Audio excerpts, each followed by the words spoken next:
잠깐 기도하겠습니다. 모든 영광과 모든 존귀와 모든 찬양을 어린 양 보좌에 앉으신 부활하신 주님께 올려드립니다. 오늘도 살아계시며 오늘도 역사하시는 주님, 이 시간 우리와 함께하여 주옵소서. 예수님의 이름으로 기도합니다. 아멘. 우리 옆에 분하고 인사하십시다. 안녕하세요. 반갑습니다. 환영합니다. 감사합니다. 예수 그리스도는 자기 백성을 위해서 스스로 생명을 내놓으셨습니다. 그리고 다시 살아나셨지요. 부활하신 주님이 여러분과 함께 하시기를 우리 주님의 이름으로 축복드립니다. 오늘은 예수님의 부활에 대해서 말씀을 드릴까 합니다. 첫 번째입니다. 예수 그리스도의 부활은 역사적인 사실입니다. 고린도전서 15장 4절부터 8절을 보니까요, 예수님은 장사되셨다가 사흘 후에 이제 다시 살아나셨습니다. 성경에 기록된 대로 그러셨습니다. 이후에는 베드로에게 보이셨고요, 12 제자에게도 보이셨습니다.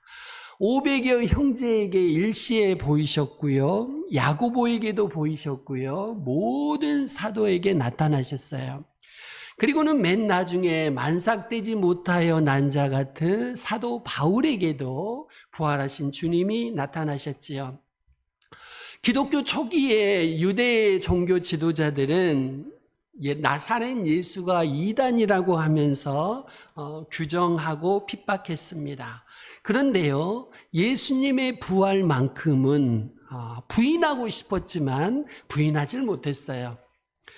로마의 네로 황제로부터 시작해서 도미티안, 그 다음에 트라이안, 여러 황제들이 그리스도인들을 맹수의 먹이로 던지면서 아주 잔인하게 박해를 했지요.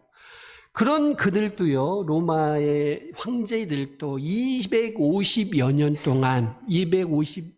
동안 예수님의 부활을 부인할 수 있는 증거를 전혀 제시하지를 못했습니다.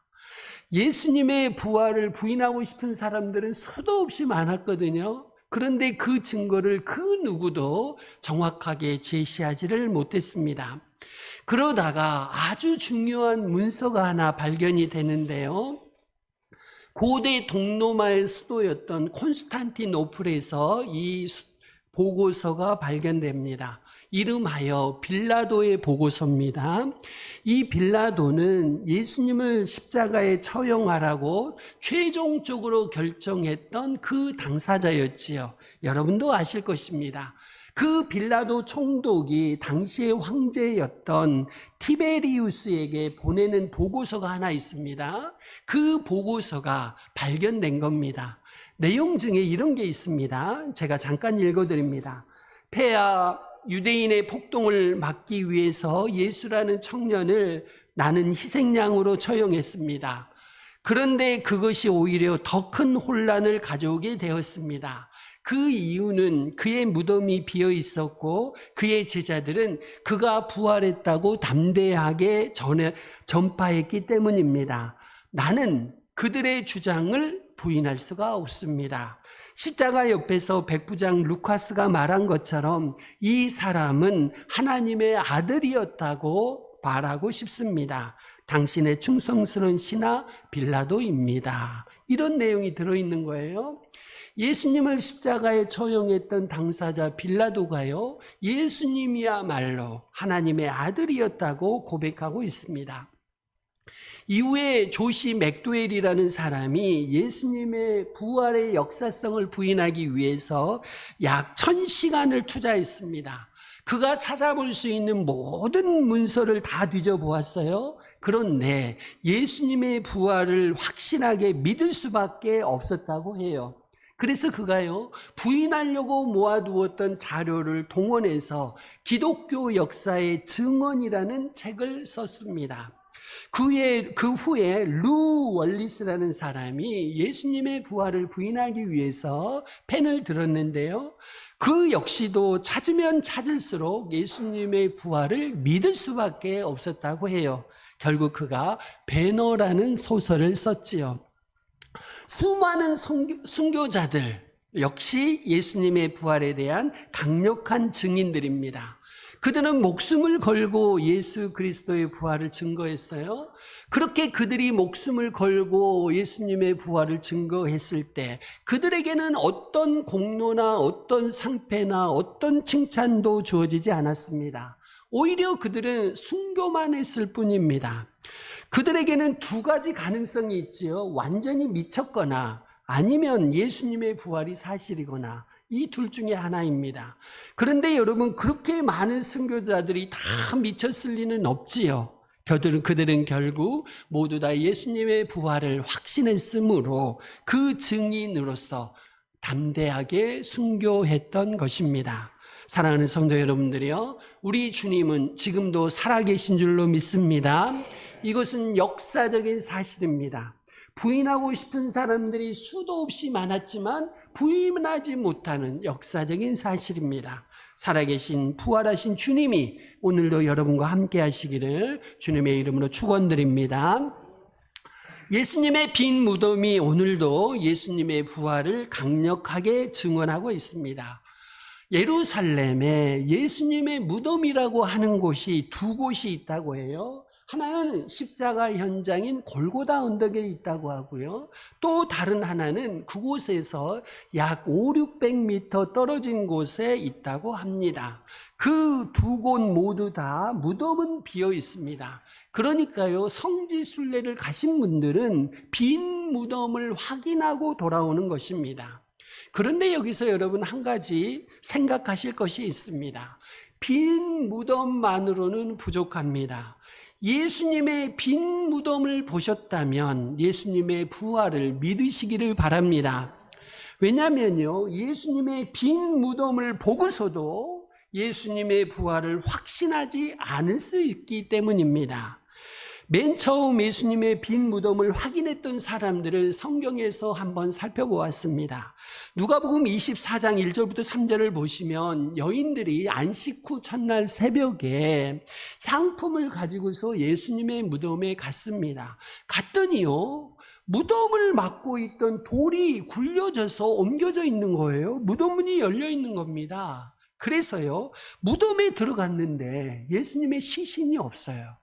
예수님의 시신이 없어요? 이때 이 여인들이 예수님의 시신이 없는 것을 보고 어땠을까요? 성경은 근심했더라라고 기록합니다. 예수님의 빈 무덤을 보고 여인들이 예수님의 부활을 확신하기보다는 오히려 근심했습니다. 왜요? 시신이 없어졌다고. 요한복음 20장 11절 이하를 보시면 막달라 마리아가 예수님의 빈 무덤을 보고서 무덤 밖에서 서서 울고 있었어요. 울고 있었습니다. 이때 부활하신 예수님이 이 여인에게, 막달라 마리아에게 나타나셨지요. 그러니까 막달라가 그 예수님이 동산지기인 줄로 착각합니다. 그래서 말해요. 혹시 당신이 예수님의 시신을 어디로 옮겨 놓았다면 제발 좀 알려주시오 라고 말을 합니다. 왜 막달라 마리아는요, 예수님의 빈 무덤을 보고 예수님의 부활을 확신했다고 성경은 기록하지 않을까요? 오히려 그저 울고 있었다고 성경은 기록합니다. 또 누가복음 24장 12절을 보면 베드로가 예수님의 빈 무덤에 달려갔습니다. 가서 보니까요, 시신은 없어졌고요, 세마포만 덜렁 있는 겁니다. 그런데 여기서 베드로도 예수님의 부활을 확신했다는 그런 사실이 기록되어 있지 않습니다. 오히려 베드로는 거기서 시신이 없어졌다고 놀랍게 여기며 집으로 돌아갔습니다. 이들은 모두가 예수님의 빈 무덤을 확인했지요. 그렇지만 빈 무덤을 보고 그들이 한 행동은 무엇이었습니까? 근심했거나 울었거나 놀랍게 여겼습니다. 예수님의 부활을 믿었다는 표현이 전혀 나오지 않습니다. 빈 무덤은 활짝 열려 있지만 그 빈 무덤을 보았다고 우리가 새 생명을 얻을 수는 없습니다. 오늘도 유대인들은요, 예수님의 빈 무덤을 날마다 보고 있다니까요. 그런데 그들은 예수님의 부활을 믿지 않습니다. 혹시 여러분도 이런 사람들과 같지 않으신지요? 예수님의 빈 무덤을 보셨다면 예수님의 부활을 믿으시기를 바랍니다. 부활하신 주님을 만나시기를 바랍니다. 마태복음 28장 11절 이하를 보시면 대제사장들과 장로들이 등장합니다. 이들도 예수님의 빈 무덤을 확인한 다음에 뭐를 했을까요? 음모를 꾸미기 시작합니다. 군인들에게 돈을 많이 주었어요. 그리고 시켜요. 예수님의 제자들이 밤에 와서 우리가 잠을 잘 때 그를 도둑질해 갔다 그렇게 말하라고 시킵니다. 여러분, 이것이 말이 될까요? 예수님을 지키던 로마의 군인들은 4명씩 3계조로 12명이 돌아가면서 무덤을 지켰습니다. 이들 모두가 잠잤다고는 거지요. 아니, 그 겁 많은 제자들이, 다 도망간 제자들이 와서 예수님의 시신을 군인들을 뚫고 들어가서 훔쳤다고 해요. 말이 도대체 되지 않는 말입니다. 또 어떤 사람들은 이렇게 말했습니다. 예수는 덜 죽었다. 십자가에서 기절했을 뿐이다. 예수를 시원한 무덤에 갖다 놓으니까 시원해서 깨어났다. 그래서 그 무더운 돌문을 열고 도망쳤다. 이렇게 주장하기도 합니다. 또 어떤 사람들은 부활하신 예수님은 실제로 부활하신 게 아니고 그저 환상이었다고 말합니다. 그런데 여러분, 예수님은 부활하셨습니다. 다시 살아나셨습니다. 예수님의 부활을 믿으시고 부활하신 주님을 여러분이 만나시고 날마다 동행하시기를 바랍니다. 예수님의 부활이 사실이 아니라면 이것은요, 인류 최대의 사기극이 될 것입니다. 전 인류를 상대로 펼친 사기가 될 것이에요. 그래서 우리에게는요, 빈 무덤이 아니라 분명한 증거가 필요해요. 부활하신 예수님의 실체가 필요한 거죠. 그런데 우리는 불행하게도 시간적으로 공간적으로 너무 많이 떨어져 있습니다. 부활하신 예수님의 실체를 우리의 눈으로는 확인할 수가 없지요. 부활하셔서 승천하셨기 때문입니다. 과거에 일어난 일들, 먼 지역에서 일어난 일들을 우리가 확인하는 방법은 무엇일까요? 그것은 문서입니다. 문서를 통해서 우리가 그 사실을 확인하지요. 예수님의 부활을 목격한 수많은 증인들이 있었습니다. 그들 중에 일부는 목격했을 뿐만 아니라 예수님과 함께 많은 시간을 보냈지요. 그런 사실들을 문서로 남겨놓았어요. 성경에 기록해 놓았습니다. 그리고 성령을 통해서 오늘 우리로 하여금 그분의 부활을 믿을 수 있도록 성령께서 역사하고 계시지요. 앞에서 제가 잠깐 언급했습니다마는 초대교회 사도들과 성도들은요, 극한 핍박을 이겨냈습니다. 맹수의 먹이가 되기도 했고요, 불에 타서 죽기도 했습니다. 그러면서 로마의 박해를 이겨냈습니다. 그러면 그들이 빈 무덤을 보았기 때문일까요? 아닙니다. 빈 무덤 때문이 아닙니다. 부활하신 예수님의 실체를 보았기 때문입니다. 저명한 신학자 F.F. 브루스는 이렇게 말합니다. 초대 교인들이 신실하게 믿었던 것은 빈 무덤을 보았기 때문이 아니다. 부활하신 예수님의 실체를 만났기 때문입니다. 여러분, 예수님의 부활이 우리 기독교의 근본입니다. 부활이 무너지거나 부활이 없었다면 기독교도 없습니다. 유대교만 있을 뿐이겠죠. 이 부활이 기독교의 시작이고 생명의 시작이고 새로운 시대의 시작입니다. 이 부활이 있어서 우리가 장차 부활할 줄로 믿습니다. 먼 훗날 우리의 몸도 부활할 줄로 믿습니다. 기독교에서 부활은 기독교의 시작이고 기독교의 근본이고 기독교의 완성이지요. 시인 괴테는요, 이렇게까지 말했습니다. 죽었다가 다시 산다는 이 사실을 알기까지 우리 인간은 단지 똑똑한 나그네에 불과하다. 이 세상을 아무리 화려하게 살았다 해도요, 죽음으로 모든 것이 끝나버린다면 그보다 비참한 인생이 어디에 있겠습니까? 많은 분들이 허무주의에 빠지는 이유는 무엇일까요? 많은 분들이 비관하며 인생을 사는 이유는 무엇일까요? 이 세상이 끝이라고 생각하기 때문입니다. 그러나 우리가 부활을 믿는다면 예수 그리스도와 함께 영원한 나라에 이를 줄로 믿습니다.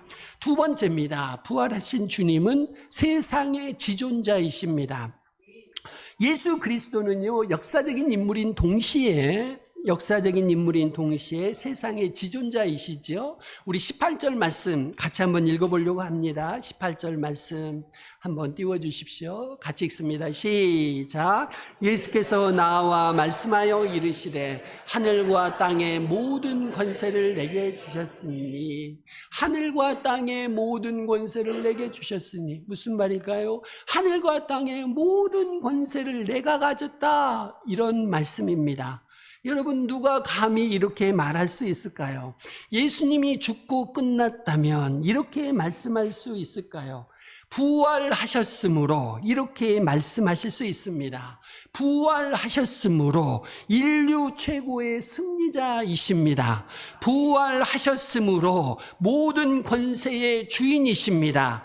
부활하셨으므로 이 세상의 지존자이십니다.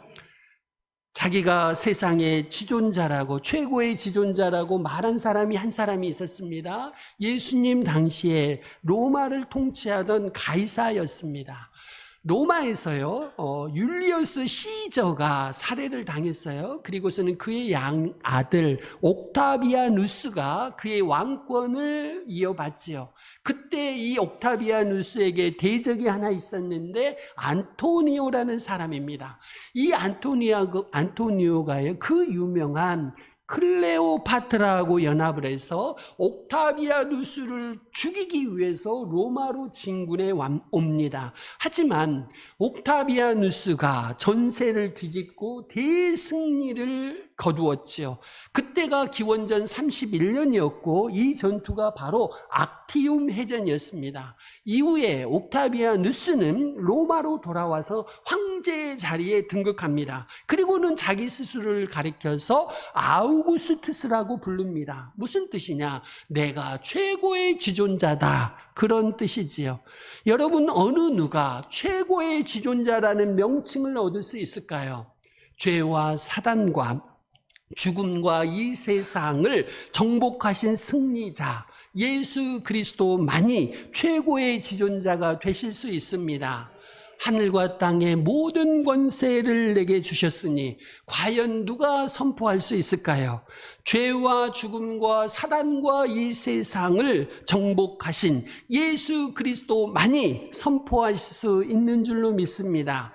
그분만이 땅과 하늘의 영원한 통치자이시고 영원한 승리자이십니다. 아우구스투스 죽었습니다. 석가도 죽었습니다. 마호메트도 죽었습니다. 징기스칸도 죽었습니다. 예수 그리스도만이 살아서 영원히 통치하십니다. 죄와 사망을 이기신 유일한 분이십니다. 사단과 이 세상을 이기신 유일한 분이십니다. 예수님 안에서 우리도 승리하게 될 줄로 믿습니다. 세 번째입니다. 부활하신 주님은 영원한 대제사장이십니다. 우리 19절 말씀 한번 읽어볼까요? 19절입니다. 같이 읽습니다. 시작. 그러므로 너희는 가서 제자로 삼아 아버지와 아들과 성령의 이름으로 세례를 베풀고, 예수님은 세례 요한이 말한 대로 세상 죄를 지고 가는 하나님의 어린 양이셨어요. 세상 죄를 지고 죽으셨어요. 우리들만의 죄가 아니지요. 세상의 죄를 지고 죽으셨어요. 과거와 현재와 미래의 모든 인류의 죄를 지고 죽으셨습니다. 영원한 하나님의 아들이 그렇게 하셨어요. 인류의 모든 죄를 지고 죽으셨습니다. 그러나 죽은 것으로 끝났다면 우리의 속죄는 완성되지 못해요. 왜요? 그렇다면 그분마저도 죽음에 무릎 꿇은 것이 되니까요. 하지만 우리 주님 예수님은 부활하셨습니다.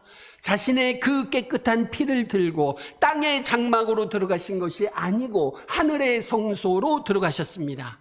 인류의 영원한 속죄를 완성하셨지요.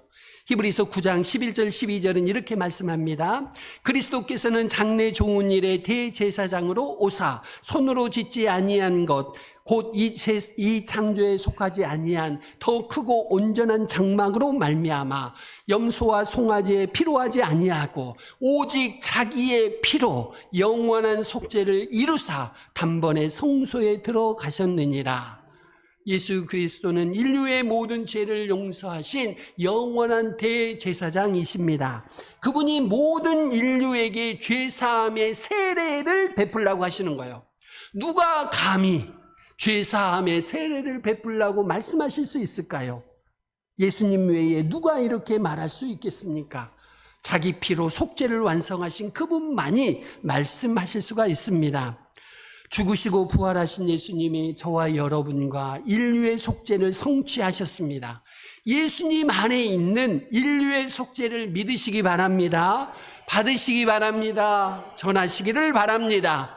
영생의 증인이 되시고 새 생명의 증인이 되시기를 바랍니다.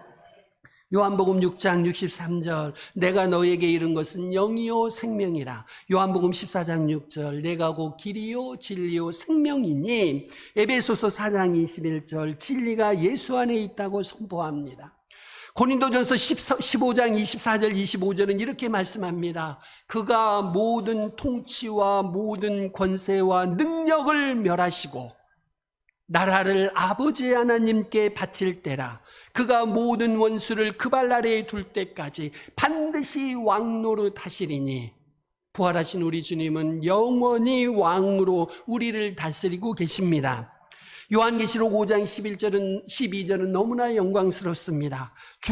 죽임을 당하신 어린 양은 능력과 부와 지혜와 힘과 존귀와 영광과 찬송을 받으시기에 합당하도다.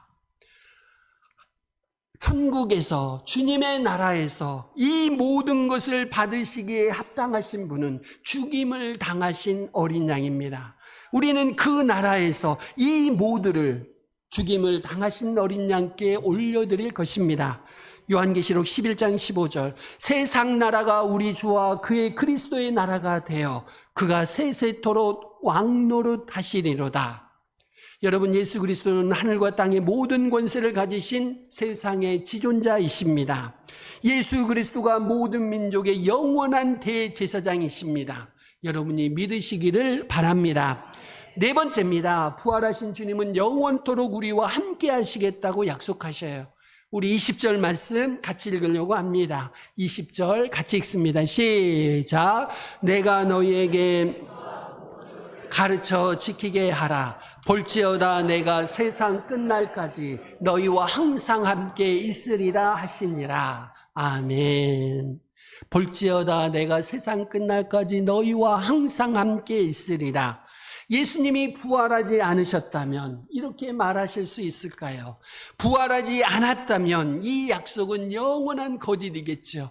여전히 죽음 가운데 계시다면, 살아계시지 않는다면 예수님은 이 약속을 절대로 지킬 수가 없습니다.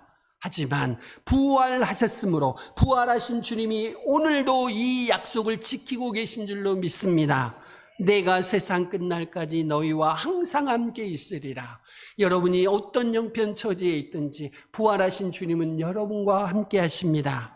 부활하신 주님만이 할 수 있는 약속이고 부활하신 주님만이 지킬 수 있는 약속입니다. 이 약속은 모든 믿는 자에게 복이 되고 있지요. 히브리서 13장 8절 예수 그리스도는 어제나 오늘이나 영원토록 동일하시니라. 오늘 본문에 보시면 제자들이 경배했다는 표현이 나옵니다. 이 경배했다는 말은 하나님께만 드리던 단어였어요. 사도행전을 보면 고넬료가 베드로에게 절을 합니다. 이때 베드로가 깜짝 놀라가지고 안 됩니다. 하나님께만 경배하시오 라고 했습니다. 바울도 선교할 때에요. 사람들이 자기한테 확 절을 하려고 합니다. 그러니까 또 옷을 찢으면서 바울이 말합니다. 아닙니다. 하나님께만 경배하십시오. 그런데요, 오늘 본문을 보시면 이 단어, 경배라는 단어를 누구에게 쓰고 있느냐? 예수 그리스도에게 쓰고 있더란 말입니다. 세례를 줄 때도요, 아버지와 아들과 성령의 이름으로 세례를 주라고 해요. 여러분, 아들의 이름이 하나님과 동급으로 다루어지고 있습니다. 이 모두 다 예수 그리스도가 부활하신 분, 하나님의 아들이시기 때문에 가능한 일들입니다. 베드로의 고백처럼 주는 그리스도시요 하나님의 아들이십니다. 특별히 부활하신 우리 주님은 왕이시고 선지자시고 대제사장이십니다. 리빙스턴 선교사가 있는데요. 이분이 노년에 이제 고국을 방문했습니다. 머리는 이미 백발이 됐고요. 얼굴은 말할 수 없이 말라 있고 오른팔은 사자에게 물려가지고 힘없이 그저 덜렁거릴 뿐이죠. 사랑하는 친구들이 리빙스턴 선교사에게 말합니다. 여보게 리빙스턴, 이제 그만 집으로 돌아가서 후배들이 많이 있지 않는가? 자네가 지금까지 했던 선교만 간증을 해도 많은 사람들이 앞으로 또 선교사로 나갈 것 아닌가? 그렇지만 리빙스턴은 주님이 함께 하십니다 라고 하면서 기어이 다시 아프리카로 돌아가서 죽습니다. 나중에 그의 시신이 발견되었는데 그의 모습이 이랬다고 해요. 무릎을 꿇고 하나님께 기도하다가 죽었다고 합니다. 그리고 그의 일기장 마지막에는 이렇게 기록되어 있었답니다. 오늘까지 함께 하신 주님께 감사드립니다. 아프리카에서 선교지에서 말할 수 없이 고난의 인생을 살았는데 그분의 마지막 간증입니다. 오늘까지 함께 하신 주님께 감사드립니다. 이 간증이 저와 여러분의 간증이 되시기를 바랍니다. 사랑하는 성도 여러분들이요, 첫 번째 예수 그리스도의 부활은 역사적인 사실입니다. 믿으시기 바랍니다.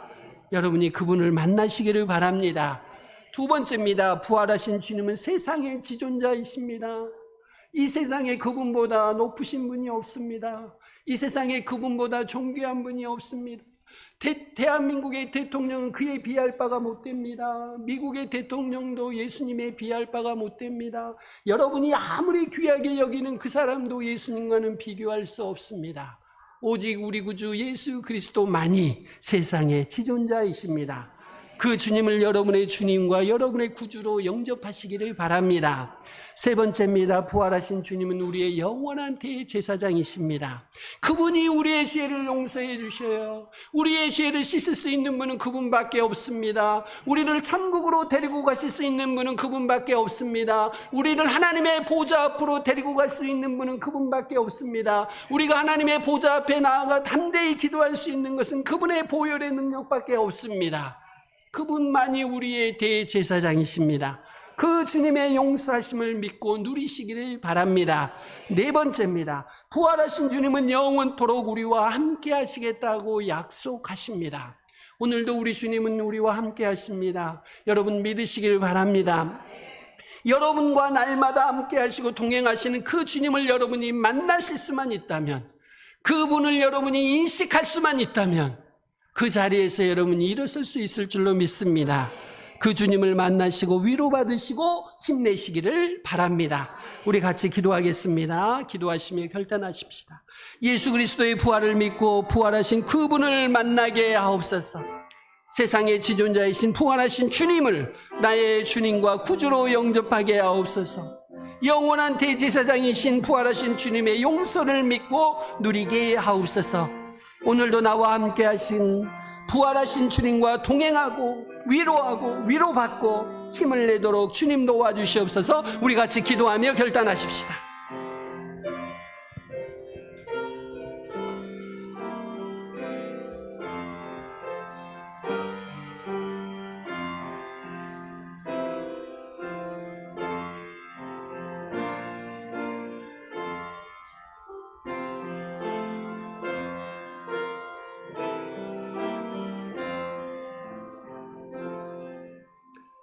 아버지 하나님, 매일 은혜교회 성도들이 모두 다 예수님의 부활을 믿고 부활하신 주님을 만나게 하옵소서.